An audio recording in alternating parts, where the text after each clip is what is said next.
이슈 플러스입니다. 물가 상승의 여파가 분양가로 향하고 있습니다. 서울 광진구의 평당 분양가 4천만 원대 아파트가 등장할 정도입니다. 이 땅값의 건축비에 안 오른 것이 없기는 하지만 상승세가 너무 가파를 것 같습니다. 부동산부 신동호 기자 나왔습니다. 신 기자, 이게 시민단체가 들으면 이게 토건 세력이라고 욕을 할 수도 있겠지만 분양가 오늘이 가장 싸다는 말이 이제 좀 정설이 됐습니다. 네, 맞습니다. 말씀하신 것처럼 이 최근 취소구에 있는 아파트 분양가를 살펴보면은요. 오늘이 가장 싸다라는 말이 과장되지 않았다는 것을 또 알 수가 있습니다. 심지어 상대적으로 가격이 저렴했었던 한강 이북 지역에서도 3.3제곱미터, 즉 평당 평균 분양가가 4천만 원을 넘어서는 단지도 등장하고 있는데요. 네. 이달 공급되는 구의역의 아파트 평균 분양가가 4,050만 원에 달합니다. 또 다음 달 4일 입주자 모집 공고를 내고 본격 분양에 나서는 이문동의 한 아파트의 경우에도 분양가가 평당 3,200만 원대로 국민 평형인 84제곱미터의 분양가의 경우 11억 원대 안팎이 될 전망입니다.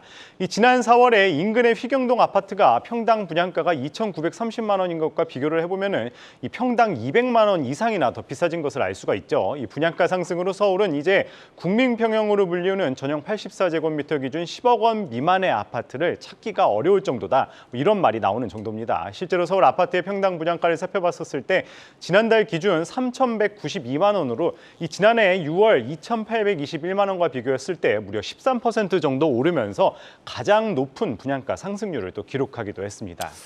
네, 서울뿐만 아니라 서울과 인접한 지역들 분양가도 좀 만만치 않은 것 같습니다. 덕분에 오히려 서울이 싸 보이는 효과도 있는 것 같네요. 네, 맞습니다. 서울뿐만이 아니라 인접한 수도권에서 지역 호재가 있는 곳들의 분양가 역시 서울 못지 않습니다. 경기도 광명에 들어서는 광명 센트럴 아이파크의 경우에는 국민 평형 최고 분양가가 12억 7,200만 원으로 책정이 됐는데요. 이거를 환산해 보니까 평당 분양가가 약 3,700만 원대 선입니다. 앞으로 분양 예정인 광명 5구역은 물론 광명 11구역과 12구역 재개발에서 더욱 높은 분양가가 책정될 것으로 예상이 됩니다. 또 경기도 의왕시에 공급한 한 단지의 경우에도 전용 84제곱미터가 최고 10억 7,900만 원으로 분양해 고분양가 논란에 당시 휩싸였는데요.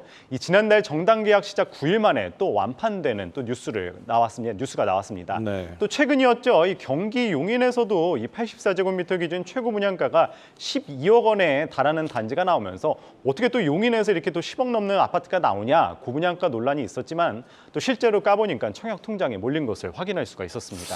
네, 어쩌면 분양가가 오르는 것도 좀 당연한 것 같습니다. 이 건축비에 영향을 주는 모든 것들이 다 오르고 있지 않습니까? 네, 특히나 원자재 가격 상승이 가장 큰 영향을 미쳤는데요. 아무래도 원자재 가격 상승이 분양가를 가장 올린 가장 큰 이유 중 하나로 꼽히고 있습니다. 주요 원자재인 시멘트 가격이 계속 오른 점이 분양가 상승에 반영되고 있는데요. 각종 건자재 값의 급등과 또 고금리 여파에 따른 금융비용 증가, 또 인건비 상승 등이 다각적으로 맞물리면서 상승폭을 키운 거다, 이렇게 말씀드릴 수 있을 것 같습니다. 여기에다가 올해 초였죠. 전매 제한 완화 등 청약 관련 규제가 대거 풀린 것도 또 한몫했습니다. 현재 서울의 경우에는 강남 3구와 용산구를 제외한 나머지 지역들이 모두 규제 지역에서 해제가 됐죠.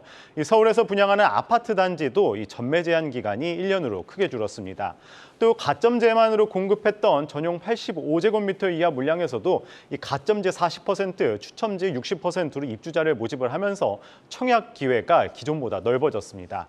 내년부터 또 제로에너지 관련 정책이 시행되는 점, 또 원자재 가격 상승 역시 계속될 것으로 보이면서 분양가 앞으로 상승 압박 계속 강해질 전망입니다.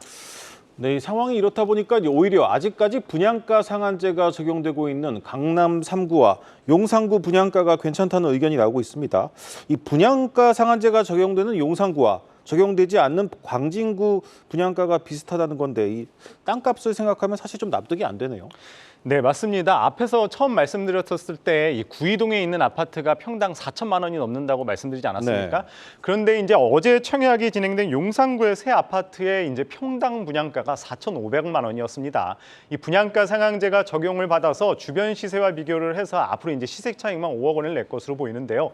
이런 기대감 속에 어저께 용산의 한 아파트의 청약이 진행된 경우 이 평균 경쟁률이 162대 1이라는 높은 청약 경쟁률을 기록하기도 했습니다. 네.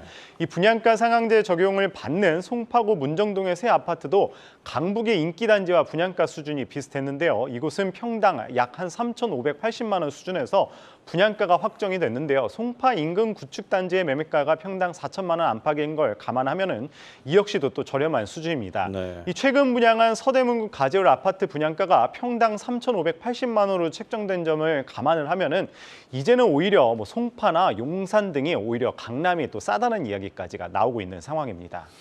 네, 강남권 집값이 워낙 비싸다 보니까 이 시세 차익을 생각하면 오히려 이 강남권 아파트에 청약하는 게 더 합리적이다 이런 판단도 드네요. 네, 맞습니다. 아까 용산하고 송파뿐만 아니라 워낙 비싸기로 이제 알려져 있는 강남의 경우에 또 오히려 이것이 더 경쟁력이 있는 거 아니냐 이런 이야기가 나오고 있는데요. 물론 일반적으로 생각을 했을 때 강남의 분양가 자체로 봤었을 때는 비쌉니다. 이 강남의 주요 분양 예정 단지들 평당 분양가 한 6천에서 7천만 원 수준으로 예상이 되는데요. 이 재건축을 마친 주요 단지들이 앞으로 평당 1억 원이 될 것이라는 말이 나오는 만큼 시세 대비 또 저렴하다는 겁니다. 네. 때문에 고가점자 또 1주택자 소위 있는 자에만 허락된 착한 분양가라는 말도 나오고 있는데요. 올해 하반기 강남 3구, 강남 서초, 송파죠. 이 강남 3구에서는 9개 단지 분양이 이루어질 것으로 보이는데요. 이 전체 이 11,546가구 가운데 일반 분양 물량이 약 2,300여 가구입니다. 2년 넘게 멈췄던 강남권 분양이 올 하반기 이제 물꼬를 트는 만큼 관심을 가진 분들도 많을 것 같습니다. 물론 해당 단지들은 실제 잔금을 치를 여력만 된다면 무조건 청약에 나서라는 말이 나올 정도로 만큼 이 희소성도 더욱 부각되는 상황입니다. 네, 이 분양가 상한제라는 규제가 시장을 좀 왜곡시키고 있다는 생각도 듭니다. 이 청약하시려는 분들 보다 꼼꼼히 전략 세우셔야겠습니다. 이슈플러스였습니다.